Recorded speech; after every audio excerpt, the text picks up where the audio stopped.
This is the second episode of Press Load. Hello, everyone.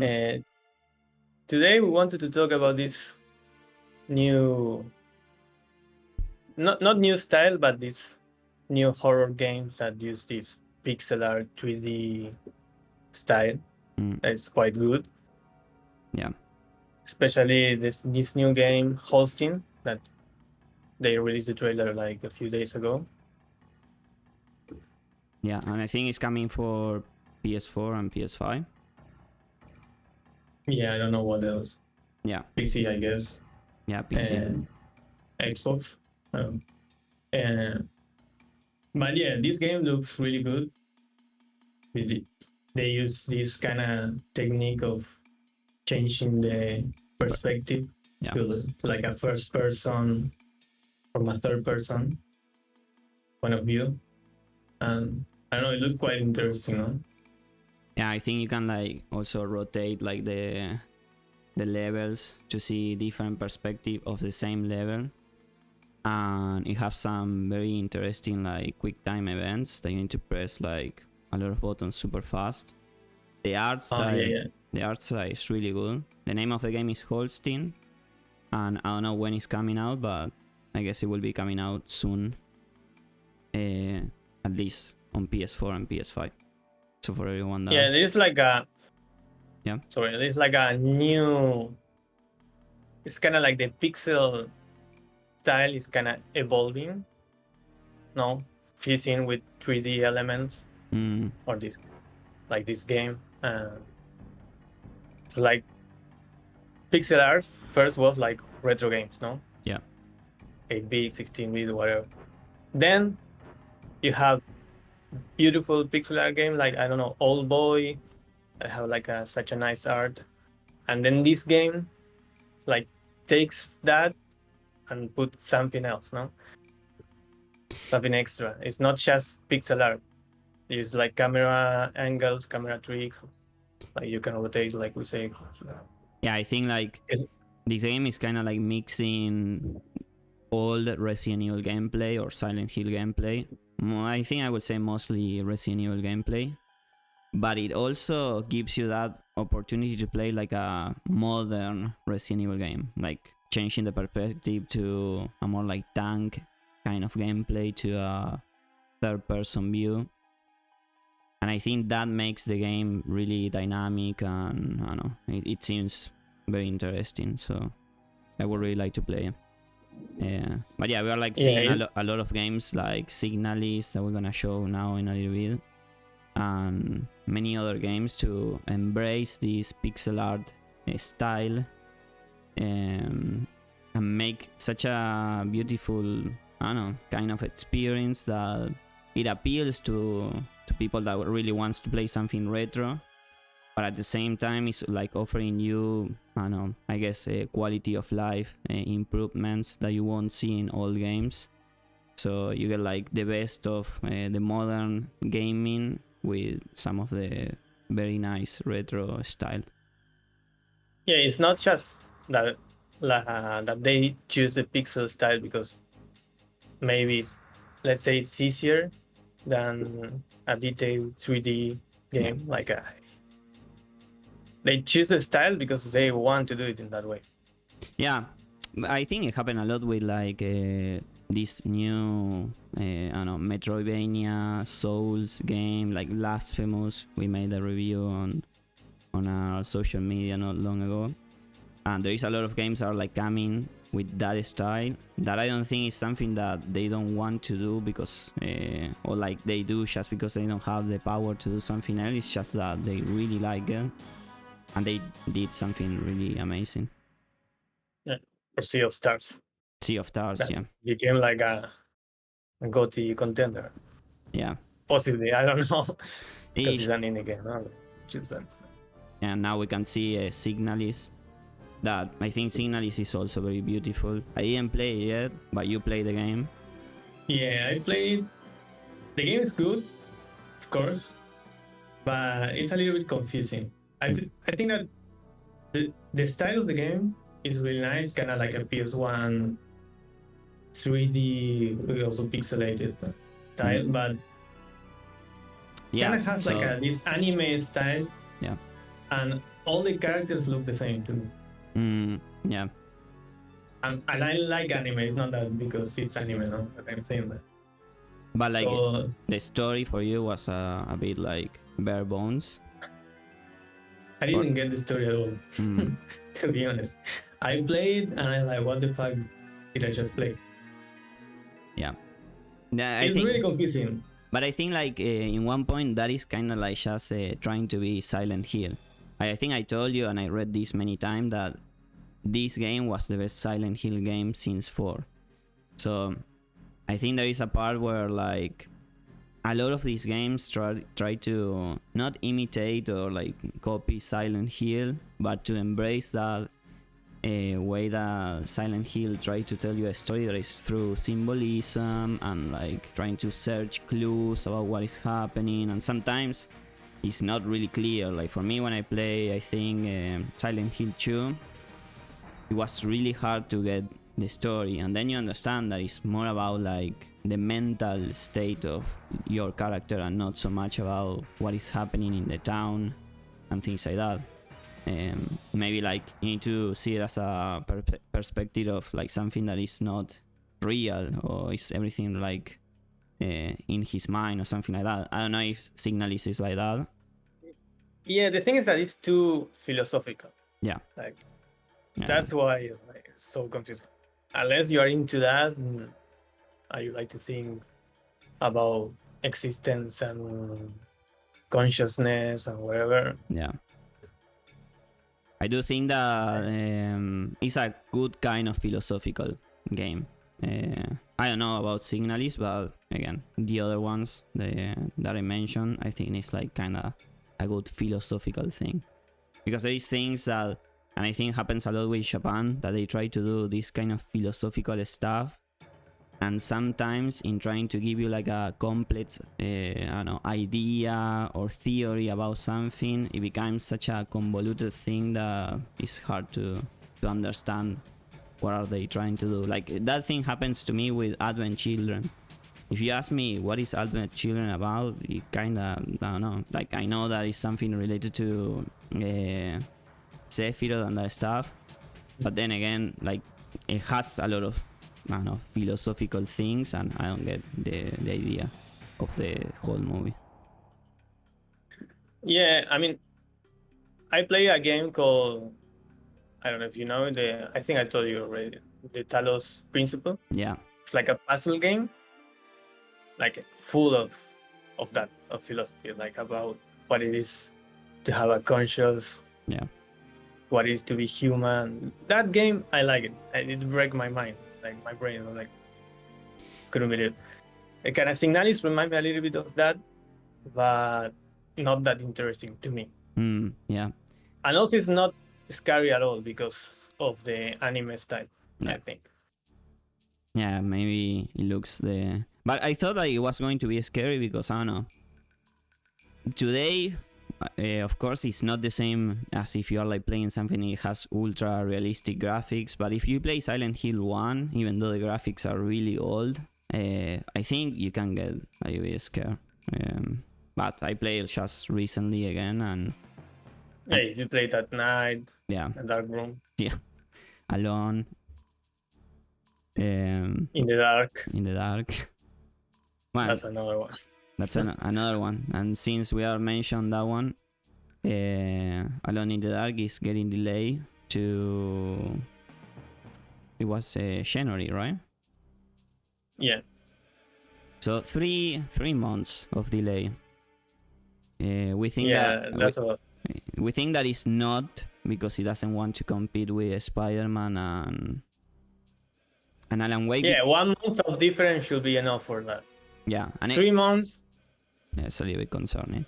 And again, like, do you think like a game as like Alone in the Dark will be competing with Spider-Man? Because I think it won't. It's just different kind of people, and I think like Alone in the Dark, and this one is a remake, it will be more for the people that really wants to play that game again with new graphics and new gameplay. So I don't think it's like something that is appealing to, I don't know, the public in general. I think Yeah, no, but for sure there's gonna be people that is gonna want to play both. Yeah. Anyway, it's better to delay, but 1 month is enough. 2 weeks, 3 weeks. Yeah, I think Yeah, if it was coming in November, it was already enough. I don't know, middle of November or the end of November, it was just enough. Yeah, I think that. And here we have. Let's go back to this games. kind of pixel. Now we have Conscript. This one I didn't know the game. You just told me to show a little bit of the gameplay. It's kind of like, again, let's say Signalis in the style, like basic 3D pixelated, like a PS1 game. And it looks quite interesting too. The same genre, like a survival horror game, but more realistic because you are in the trenches in the, I think it's the First World War or something like that. Yeah, it looks like that. And there was a demo of the game. I don't know if it's still available, but I think the game should be coming out soon if they already put a demo on Steam. But what do you think of the game? It's interesting to you? Yeah, you like those kind of games? Yeah, horror games. Yeah, I think like this one it is even more like pixel art.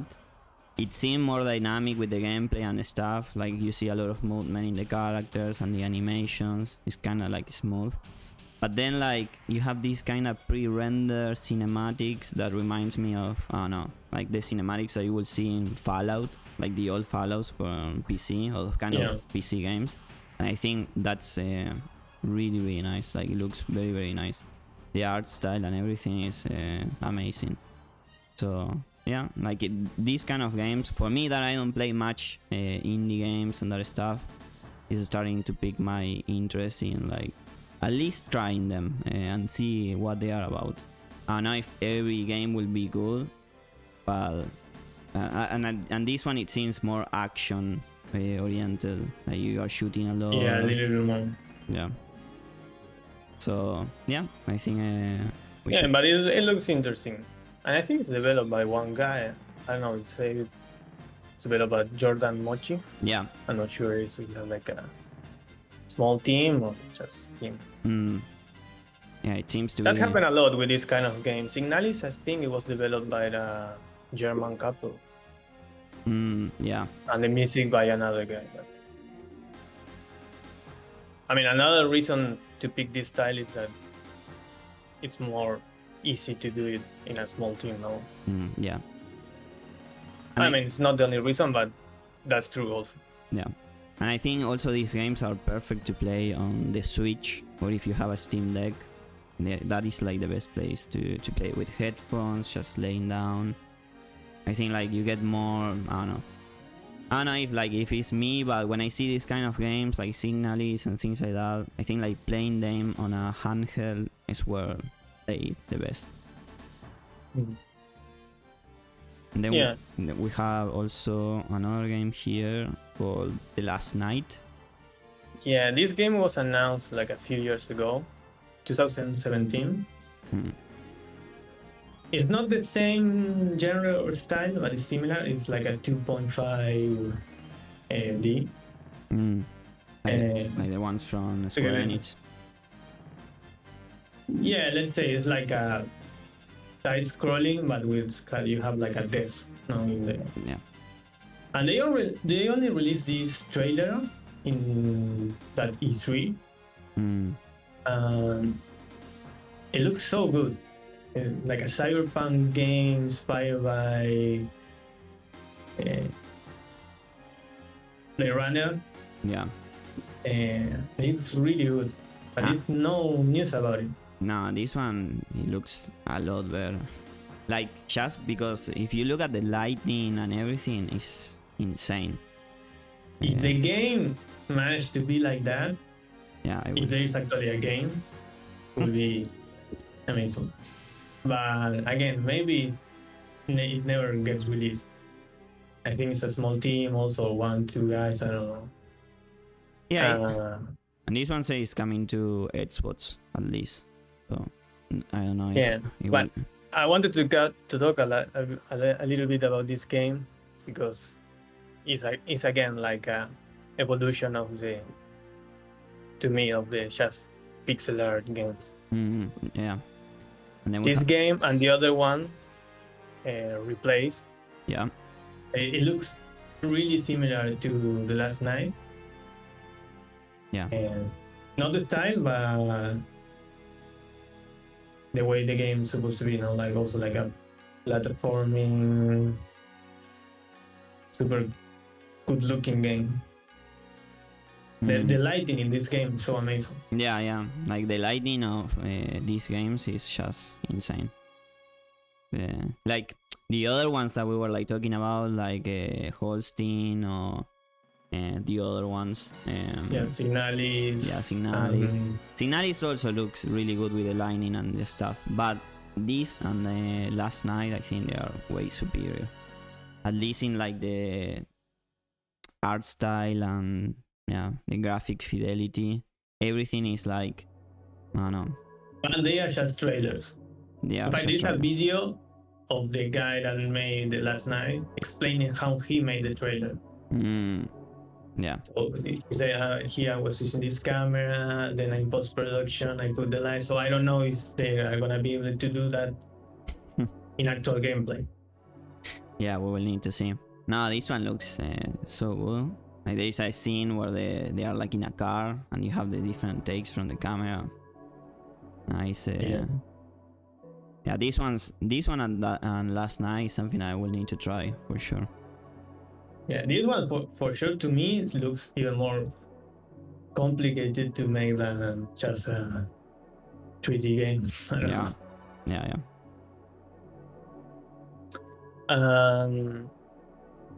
Next, we have been playing Baldur's Gate, no? Yeah, I don't know if you wanted to talk about Baldur's Gate first, or if you want to talk a little bit about Starfield. Yeah, let's talk about Starfield. We haven't played Starfield, but we have been watching videos on YouTube like everybody, no? Yeah. The game looks okay to me. Still, if I don't play it, I can't say for sure if it's a good game or a bad game, no? Yeah, we can judge. But it looks okay, just okay. Yeah, I think also we need to clarify that, at least for me, I don't know you, but we didn't play much Bethesda games. At least I didn't even finish one game. I tried them all. Me neither. I tried Fallout, I tried Elder Scrolls, Oblivion, Skyrim, and I like the games, and I know that maybe it's not about like a main story that is super big and strong, and it's more about like different worlds and like different characters with like side quests that it has a very nice narrative aspect, and that like adds to the world building and things like that. And it's about exploring and things like that, and see what you discover and blah blah blah. But again, I never find like a moment where I found I don't know, or I feel like the game is really for me. I try them, I play them, and then again I don't feel like this is a game that I would like or I will enjoy or that I want to put hundreds of hours like many people does or did. So yeah, I think it's a little bit overwhelming when you see so many people playing something like a Starfield and you don't feel that are part of that or that you can enjoy the game. But at the same time, I don't know, there is games that are not for you, and that's okay. So Starfield, I think it looks like that. I do think that what happened with the game is that it was overhyped to the moon, like the best game of the generation, the game that stars. Yeah, to the Starfield. So I think it has like that problem too, and I think we need to go back and see what Bethesda did in the last decade. That it was Fallout 4, that it was an okay game, and Fallout 76. that it was a fucking mess. So Yeah. if we take those, I think the game was sold as something else, yeah, but at the end it was just the same Bethesda games. yeah, and I think I don't know, like there is such a toxic thing going around the game, and the same happened with The Last of Us 2 back in 2020 when it came out. I think maybe for different reasons, but at the end of the day, it's like the same. If you go and you say something nice about Starfield, you're gonna have a bunch of people attacking you because you say something nice. If you say something bad about Starfield, you're gonna have a bunch of people attacking you because you say something bad. So like, it seems like no critique for the game is allowed, because you have different groups that will be just mad because you don't say the same things that they want to say or they want to hear.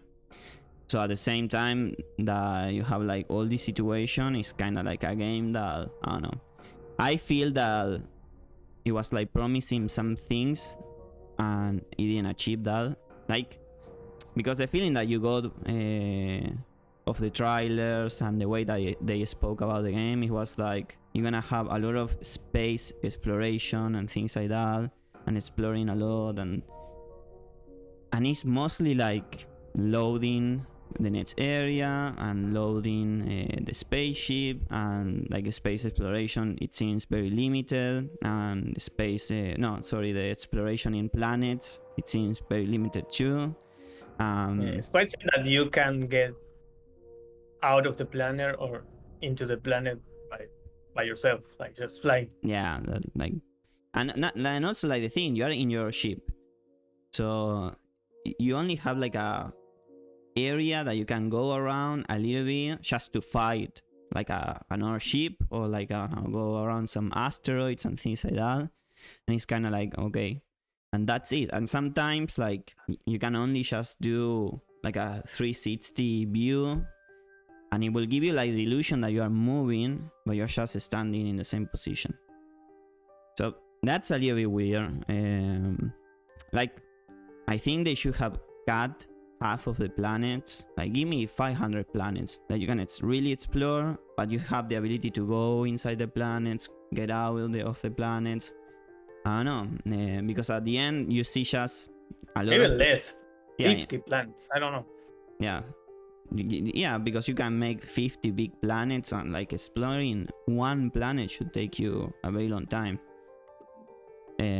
If you are like trying to put in a realistic scale, so it should be like that. But yeah, I think there is it's a very weird game. I think a lot of people is going to use this against Xbox, because yeah, they are in a weird situation right now. They came out of like releasing their first, I think, exclusive of next gen, that it was Redfall, and that was really Game of the year. Game of the year. I know someone that will say that it's Game of the year.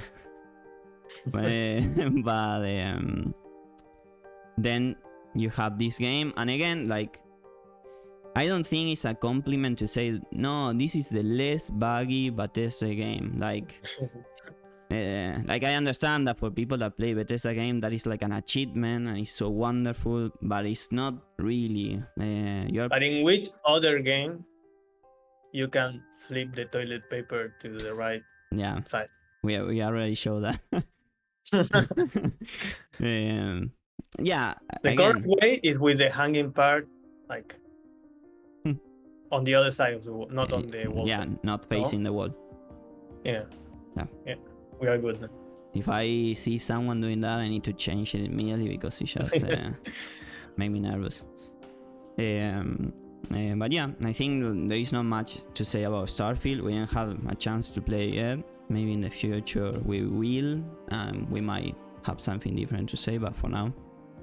Yeah, and I think there are games that are kind of similar, but they do more. Like No Man's Sky. No Man's Sky now is amazing. I played a little bit, not that much, but it was really good. and you can go out of the planet by yourself. And you can use VR too. Yeah. And apparently, Or yeah, Star Citizen, that is never gonna come out, but yeah, I do understand that Starfield is not a space exploration simulator or whatever. It's more like a space RPG, like a Mass Effect or the other worlds. So yeah, but if you give me this super big scale of 1,000 planets, you give me the idea that it's about that also. yeah, Like a big exploration. yeah, and they say many times like explore with unparalleled freedom and things like that. So the way that they say things sometimes is kind of like, yeah, I'm selling you something that is not really what it is. Yeah, and parallel with that, with what? Yeah, Because we already say like at least one example, No Man's Sky, that you can do that way better. yeah, yeah. Because I don't know, Mass Effect has that feeling, no? It's like a Yeah, in Mass Effect, I don't remember if one or two, because they changed the system between each game now. Yeah. That you see the system, and you say like, I'm gonna go to this planet. Yeah, and like and then you go to the planet. And if you want resources or things like that from the planet, it's kind of like you can send something to the planet, and you don't need to go and explore, because of course at the time I don't think it was possible to do something on a PS3 or Xbox 360. But like you get the feeling like, okay, you have a spaceship. I think mostly in the second game, and the spaceship like is important, but it's not something that you would think that, okay, I need to fly with my ship to different planets to get like resources and do a bunch of things, because no, like you have selected areas that you can go and do your things, but nothing else. So yeah. I think like you don't need 1,000 planets to. Yeah, I think like Starfield, what it does is that it gives you control over your ship. I think the system to build your ship is kind of complex and it looks very nice. So if you are like giving me all these tools to kind of simulate this space thing, then you should give me a little bit more of freedom to be able to explore the systems, to land in the planet, to go out of the planet. I know. Actually, I don't know if you saw, but the new Star Wars game that Ubisoft is doing, it's kind of like that. You get in your ship and you go flying out of the planet, and you start to fight and things like that. So I don't know why, if a company like Ubisoft is offering you that, why this game that is so focused on space exploration is not giving you these options. Yeah, I have no idea, but again, I don't like Bethesda game that much, like you. I think you don't win a Bethesda game, no? You just play and play until you're bored. Yeah. Or install new mods. Yeah. Maybe with mods, this game's gonna become better. Yeah, again, I think Bethesda is always supporting a lot of mods. So I do think that a big part of the Bethesda games is that the community that keep them alive with mods and things like that. But I don't think that is justified to say like, yeah, let's wait for the mods to make the game good or enjoyable. The game should come out in a state that is very nice and that you will enjoy it. And then if you want to install the mods and things like that to do something else, you do it, but it won't change the fact that you had a super good experience with the base game. Let's talk about some games that seem that are gonna come out totally in an opposite way, in a really good way. Yeah. Alan Wake 2. Yeah. It's a new gameplay.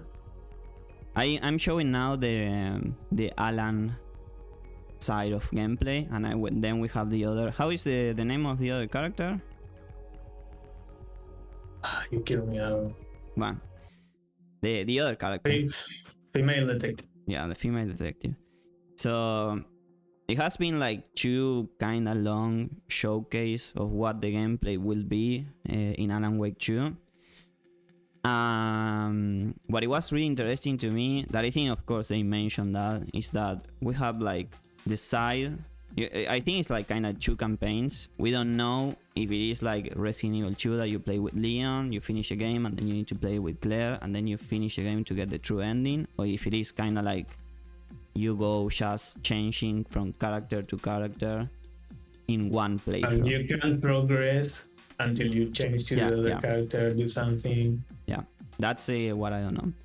So what we saw from Alan Wake 2 and from the Alan perspective is that everything seems more like surreal. He's like in a more like dream world, and you see more like changes of the level designs and things like that. It looks closer to Control.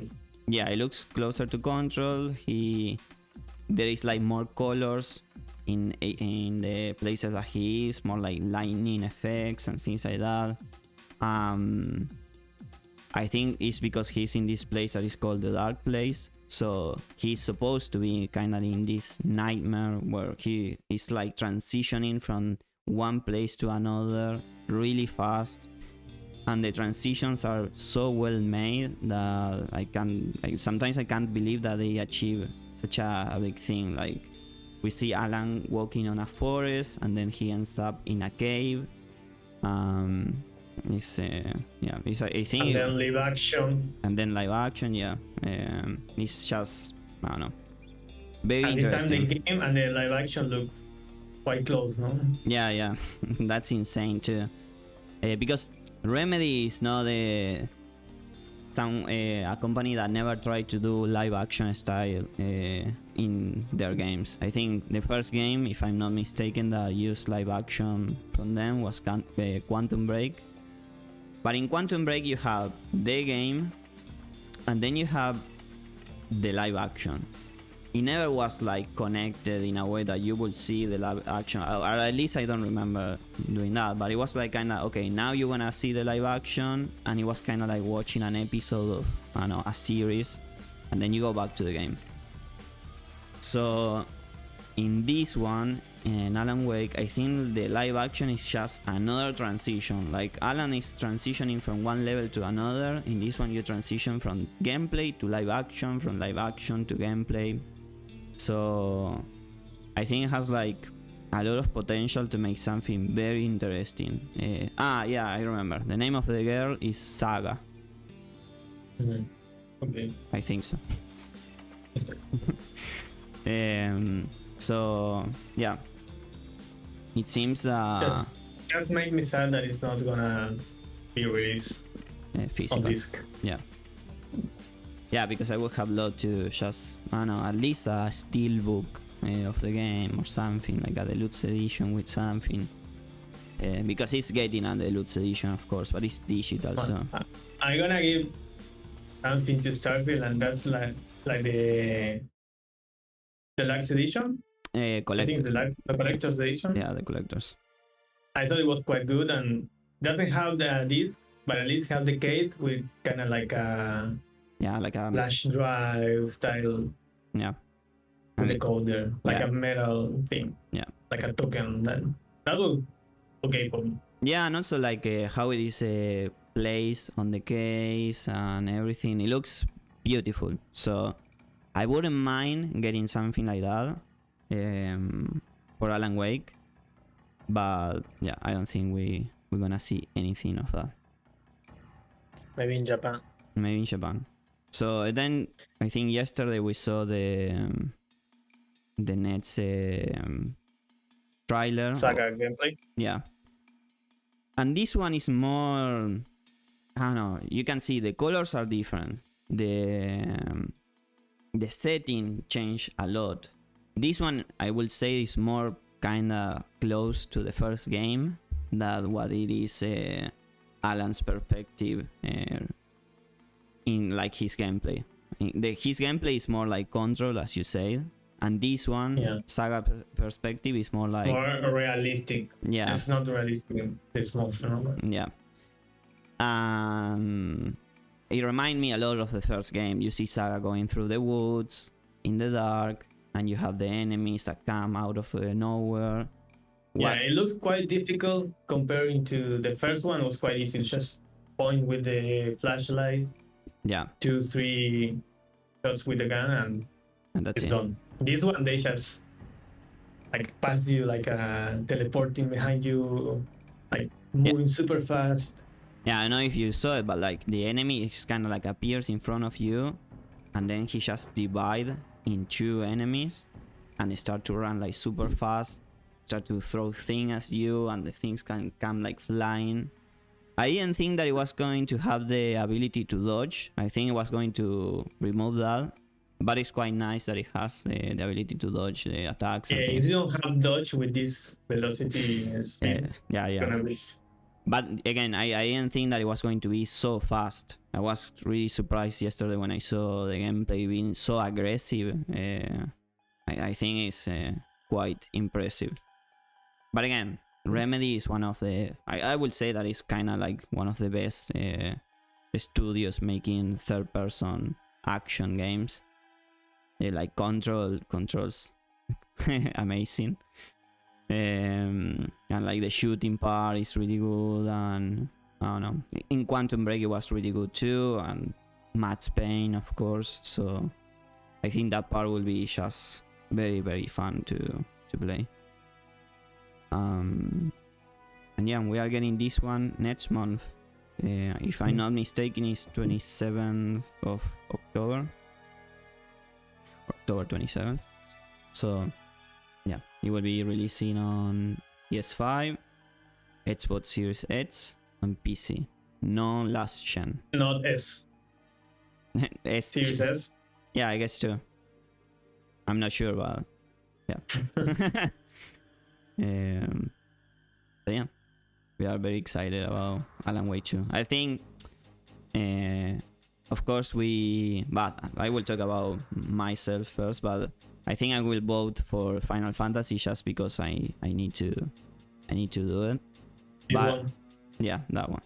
But if I need to say something about which one will deserve the game of the year, for me it would be Alan Wake 2. Yeah. I don't know. It looks like it can be the game of the year easily, but let's wait, because maybe, I don't know, the gameplay, there's something that is not that good, and no idea. You never know. Yeah. We didn't expect Baldur's Gate to be that good, no, also. Yeah, I think when we saw all the games that were like coming out this year, we didn't think that Baldur's Gate was going to be such a massive game, that it was going to be everywhere, that it was going to kind of like be mainstream, because it ended up being just that. Millions of players on PC, now on PS5, and I guess soon on Xbox. So there is so much talking about the game, of how massive it is, and things like that. Yeah, I guess we can start to talk about our experience with the game.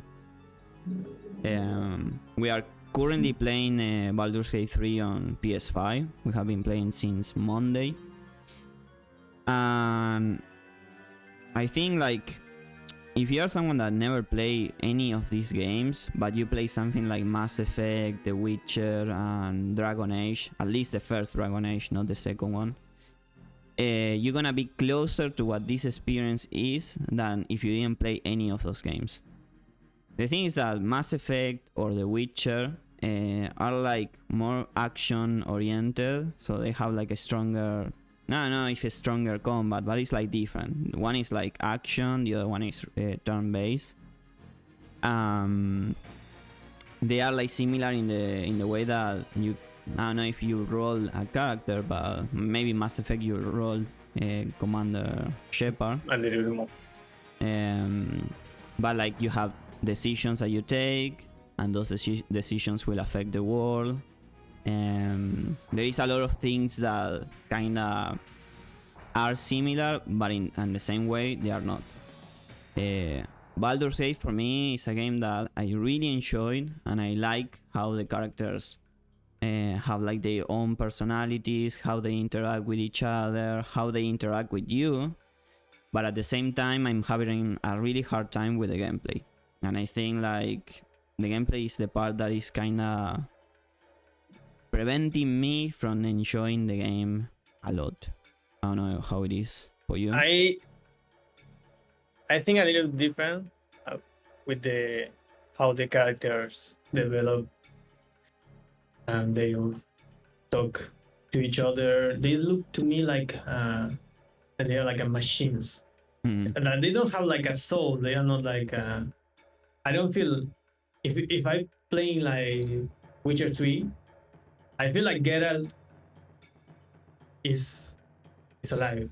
I'm playing Geralt and he's alive. He's making these decisions. But with this, it's just like they are reading a script. Yeah. Yeah, But it's just my feeling. I don't know. Yeah. No, yeah, it happens to me too. Like, I think at least on The Witcher 3, the characters are far more memorable than these ones. Of course, we didn't finish this game. Maybe at the end of the game, we will say, no, this was really good. Or how like the characters evolve through time was a very good thing. But for now, it is kind of hard to connect with like each character. I do think like the gameplay is very, very interesting because it's not only a turn-based game, but you have a lot of things that you can use in the gameplay or like in the fights, and it's all about approaching the different situations from different points of view. So you can go stealth, or you can go just I don't know. Yeah, you can enter in the dungeon from another place. Yeah. And if you enter from another place, you surprise the monsters inside, and you can attack them with like a surprise attack. And yeah, and I think it's super complex, but it's a little bit too much. At least if you are not used to play this kind of games. Yeah. Or if you don't roll in real life. Yeah, if you didn't play Dungeons and Dragons. Like you level up and maybe you have 30 skills to choose one to learn. And it's too much. And you have that with each character. Yeah. Yeah, it becomes a little bit... How do you know if you need more dex or if you need proficiency with one-hand swords or mace? It's too much. Yeah, I think like if you are going to play this game because I don't know, you saw that it got a really high score and you really want to try it because it's on PS5 and I don't know, you don't have anything else to play right now, it is important to check like a lot of trailers, guides, and things that will just show what the game really is, because maybe you go thinking that this will be just a very nice experience and things like that, and I think it happens like with games I don't know, like Dark Souls or Elden Ring, that they get this massive attention from media and people, and then you go thinking that this is the new game of the year and it will be super friendly or whatever, and it's not. And yeah, I think that is something that you should take into consideration if you are like going to get this game, to just like check everything that you can to see if the game is something for you, because it's super... Yeah, if you like RPGs game, if you like Final Fantasy, if you like Octopath Traveler, Triangle Strategy, you need to know that this game is like a level more of complexity. Yeah, it's 2 levels more of complexity. I find it a lot more. It's turn-based, but it's not just select attack or select a magic and that's it.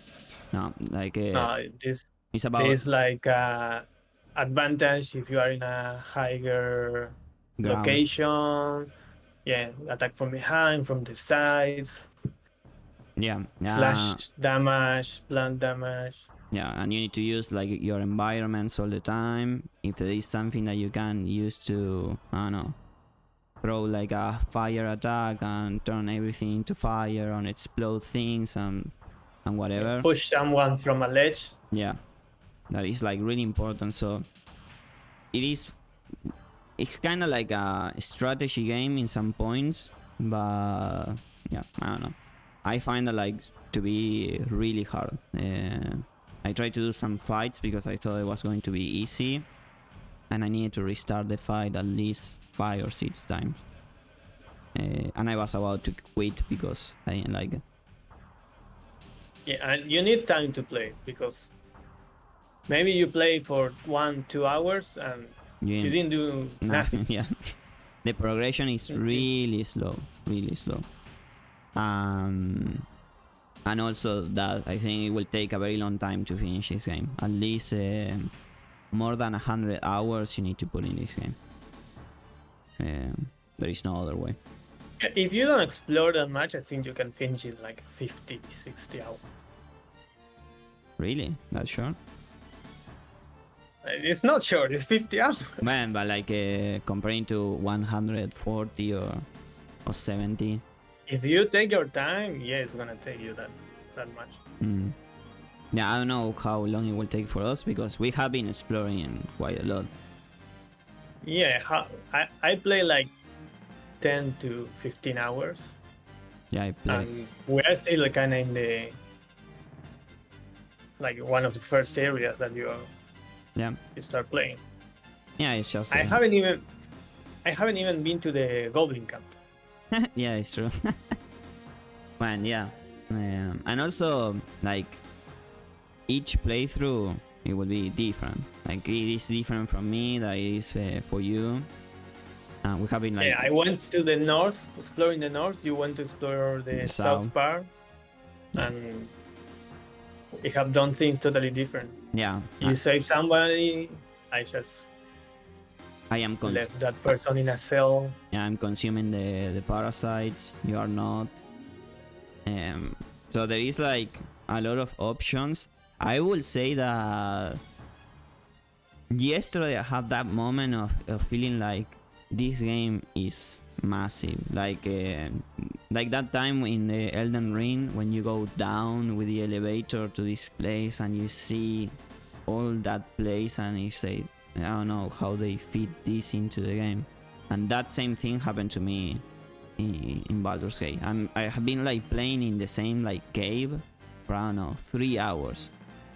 And it's just I keep discovering things and I don't understand when it's supposed to stop. And then like there is a boat and it takes me, I don't know, super far away. And so like, I don't know, it's kind of hard to understand how long it will be each part of the game, like each act, and how many places you will get to explore, because it's kind of surprising. And that's the part I like. If you take away a little bit of the combat, so and you change it to not be such a hard time, the exploring part of the game is fantastic. I really like it. I think it has a lot of place to discover, and the map is just a map that you need to go unlocking. The more you explore, the more you will see of the map, but it doesn't have like mark places or icons to go and check what it has. It's just like, I don't know, explore and see what you find. And it has that thing. Yeah, and that your decisions are really decisions. Yeah. It's not just like a makeup. No, actually, the story can be totally different. Yeah. Depending on what you choose. You can lose characters forever. Or like, even if you have magic, you can magic that if, I don't know, something like a character die, you can use magic to just talk with that character for a little bit. And things like that. Sure. So like, it is so random in many aspects of the game that it is quite the experience, and I understand why everyone would say that it will be the game of the year. Then I wanted to mention a little bit the performance of the game on PS5. I don't think... Quite buggy, no? Yeah, like... I don't think it's the worst game ever on PS5. No. I think it's okay. For like understanding that it's a small studio and the scale of the game, we understand that it might have some problems. I didn't have any like situation yet where I can continue with the game because I found a bug that destroyed my whole playthrough. I didn't have that, but I read that maybe in the Act 3 is when yes. is where it will become a little bit hard to continue. But again, it takes such a long time to finish this game that maybe by the time you go to Act 3, they already fix everything. They are constantly like dropping patches and things like that. Since the game came out, I think they dropped around 5 patches, of course on PC and PS5. So yeah, it has like some... And mostly the thing that I encounter the most is like maybe you make some decision or action, and it's just you need to wait 5 seconds. Yeah, it gets stuck. To... Yeah, it gets stuck, or there is some loading problems with the textures. Like sometimes you see that they have like all the face like kind of fucked up. And yeah, the performance in terms of like frames and that stuff, it tries to achieve 60 frames. At least I am playing in performance mode. I don't know if you are playing in that one. Yeah. So in performance mode, I don't know, it achieves 60. It's not stable, but most of the time it looks good. No, but I think you don't need 60. No, I don't think you need it, but it is nice if it works fine, because I don't know, it's just I prefer like to have it at 60. In this game, I don't think it's useful, like in Armored Core, for example. Yeah, I think these planes in this game you can play like at 20 FPS and it's gonna be okay. Yeah. But yeah, I think actually, if we just take into consideration that these kind of games are mostly for PC, I think the port is very good. Like the controls and everything, I don't think it's the controls are kind of like Final Fantasy 14, no? It reminds me a little bit. Yeah, but I think it's easier to control everything. That Final Fantasy 14. Like the way you use L1. Yeah, L1. You use R1 to open the menu where you have like all your skills, but you have like different sections with your skills. So different wheels. Yeah, different wheels. So you can change with R1 or L1, and with R2 you open like another wheel that it will let you see your inventory, the quest, you go to your camp. You can in the camp you need to rest to, at least for me it's really important, so I can use more like powers and things like that. So always it's important to go to the camp, because also you see more development in the story and the characters. So yeah, you have like different things, but yeah, I think it's a good game. I just don't see myself like playing a lot. I think I will play it slowly and finish it. You think you are gonna finish it? Yeah, I really want to finish it, because like when I try or when I feel that I'm burned out of the game, I find something new that it kind of keeps my attention in the game. So I say, okay, and I keep playing. But yeah, I think it is a game that, I don't know, it takes a lot of time. So, and also we have so many games coming out soon that it is hard to keep up with a game that big. But yeah, I will try to finish it. What about you? I think that you maybe need some simple game to play while you play also at the same time, like a little bit of Baldur, some random game to distract yourself. Yeah, and also like for me it was a little bit hard because I was playing Final Fantasy 14. So I put like more than 170 hours on that, and then I jump into this one, another massive RPG. So I'm kind of like starting to feel burned out of RPGs, because also we've been playing a lot of RPGs this year, the Final Fantasy, and then and then like you play a lot of Final Fantasy. How many Final Fantasies? 6, 4, 5. I played like 6 Final Fantasy. Yeah. 1, 3, 4, 5, 6, 16. Yeah. And 10-2. I finished 10-2 too. Crisis Core. Yeah. There's your server, and that one I don't know if it is if it is an RPG, but you finish it. Yeah. Yeah, but I also feel that for now I think I'm gonna finish it. Yeah. Baldur's. Yeah. Maybe in the future, I think now. We still have some time until Alan Wake comes out, so for now it's the game that we can play on the PS5, and I think that's nice. The thing is, I don't think at the moment that the main story of the game is that interesting. No, yeah, for me, like, it is getting somewhere, but I don't think I like the story as much. It's just like I like the world. I think like it's interesting to see how the races are like kind of against each other, and there is some mystery of why everything is like this. I think when you go to the cave, you're gonna see some stuff that is very interesting.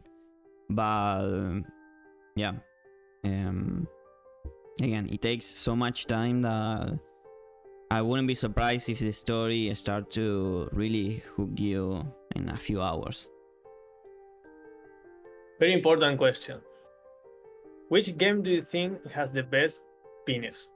Cyberpunk or Baldur's Gate?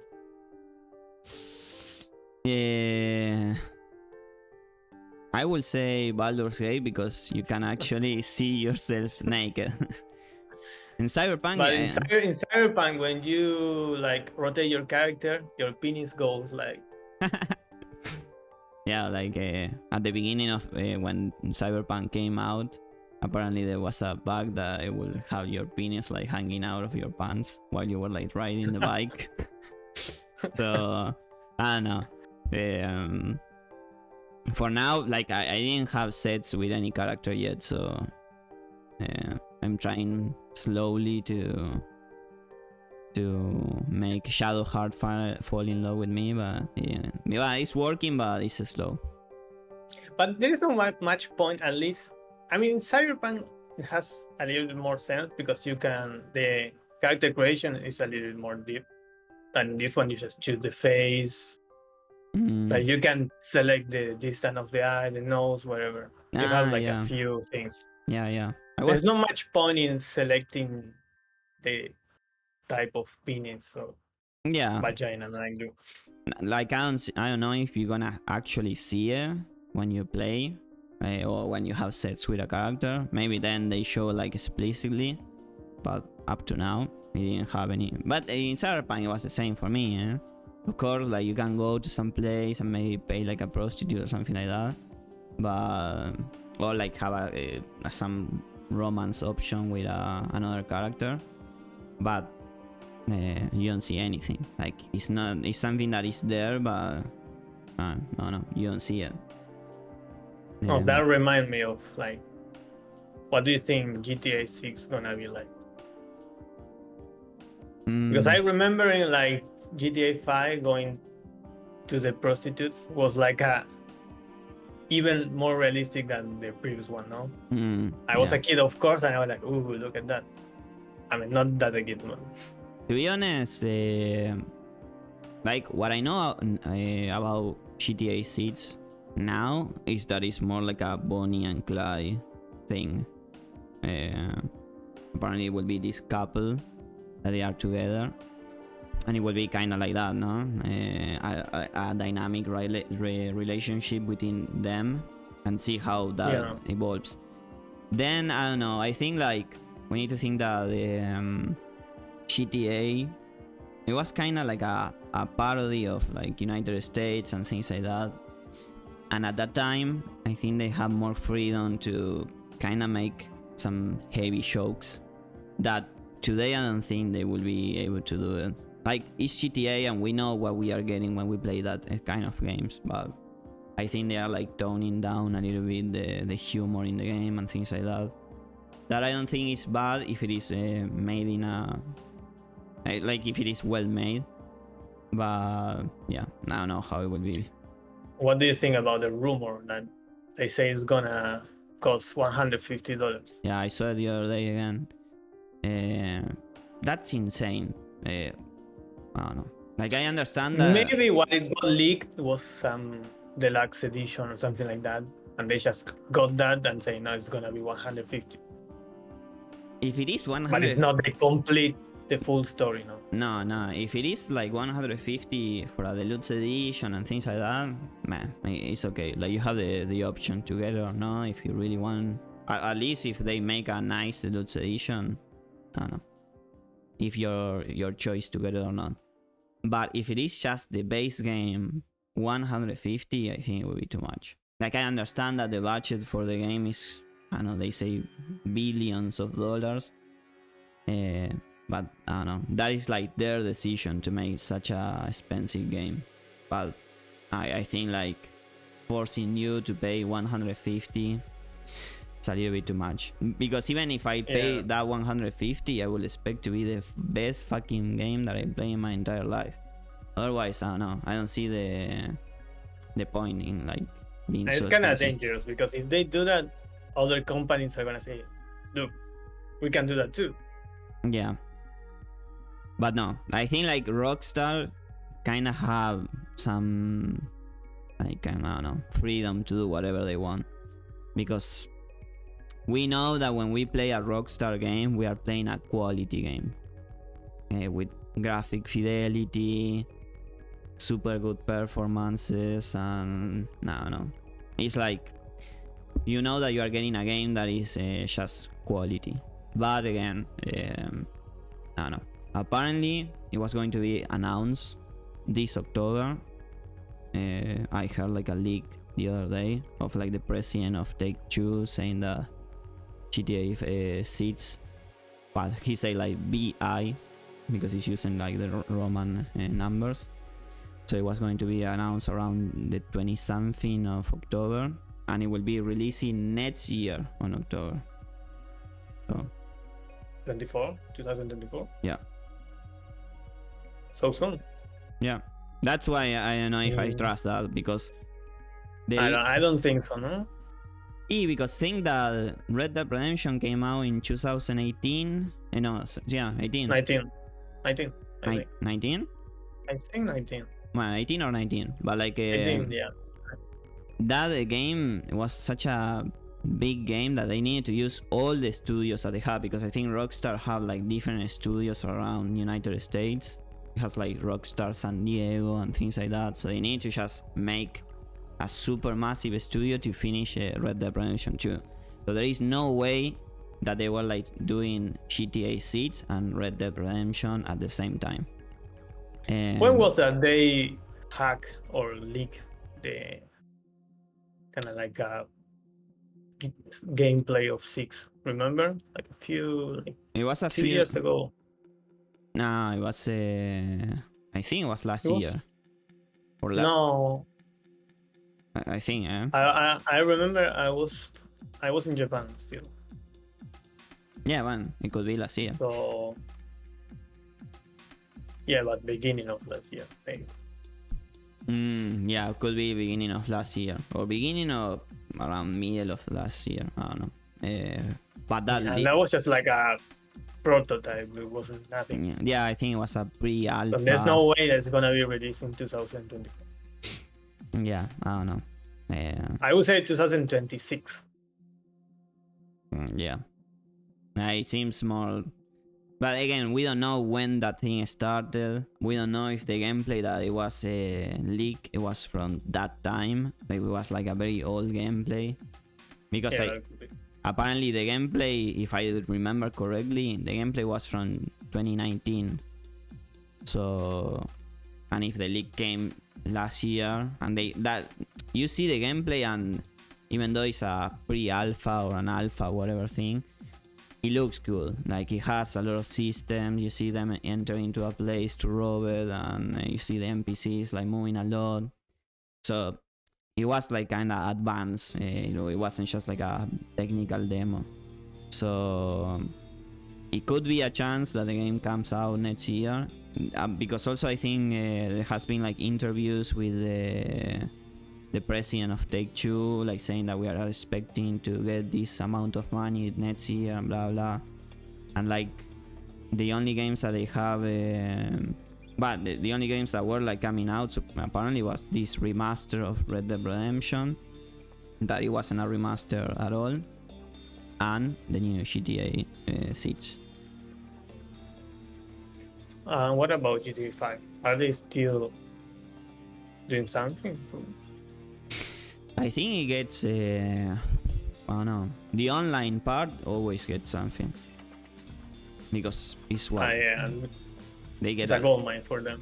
Yeah, they have been making a lot of money for I don't know how long.